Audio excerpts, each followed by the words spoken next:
Okay, so now that we've defined what complex conjugation is, and let me just remind you that that's what we mean by conjugation. If alpha and beta are two complex numbers, it satisfies these properties. You don't have to necessarily memorize these. In fact, you really don't. But let me just show you that the conjugate of the sum is equal to the sum of the conjugates. The conjugate of the product is equal to the product of the conjugates. You can do this just basically by working these out if you want to. If you don't worry about it. Alpha bar is equal to alpha. That is, a number is equal to its conjugate if and only if it's a real. If you think about it, because then b is 0.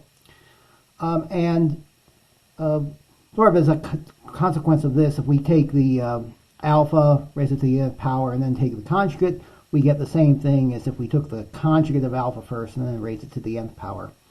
And then if we take the conjugate of the conjugate, we get back the number that we started with. Okay.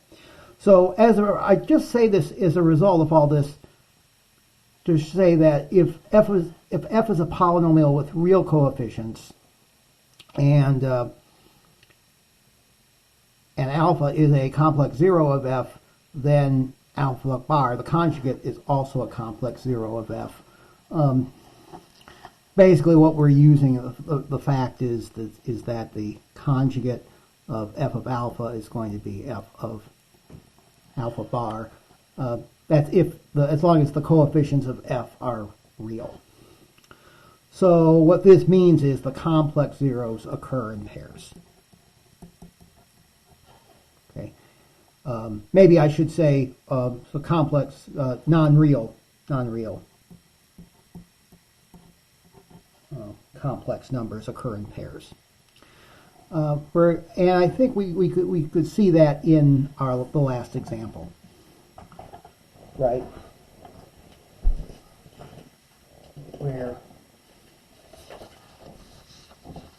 Where we had, for example, in this case we had the conjugate of I was minus I, and right there, and we could see that these zeros were conjugates, and 2i and minus 2i are conjugates as well.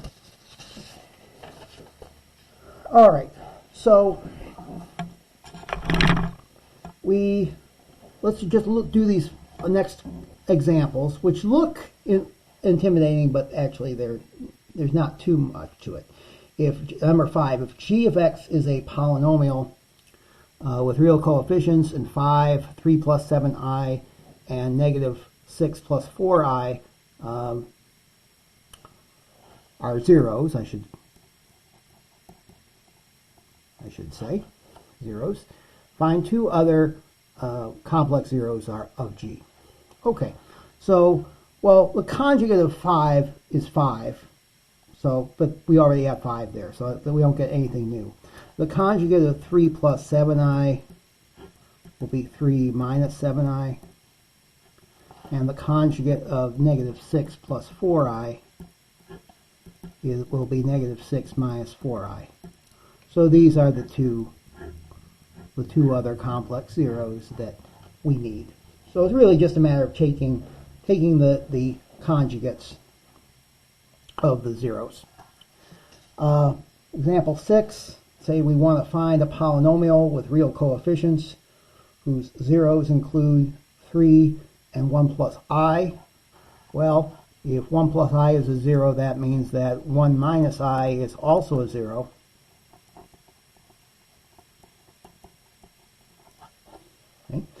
Okay, so we have three zeros, so that means, well, 3 is a 0, so that means x minus 3 is a factor.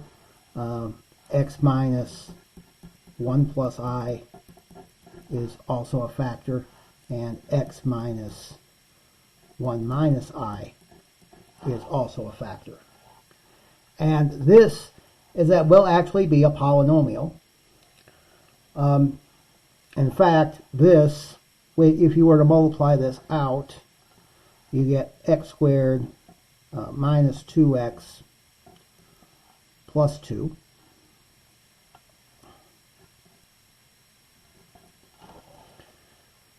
Okay.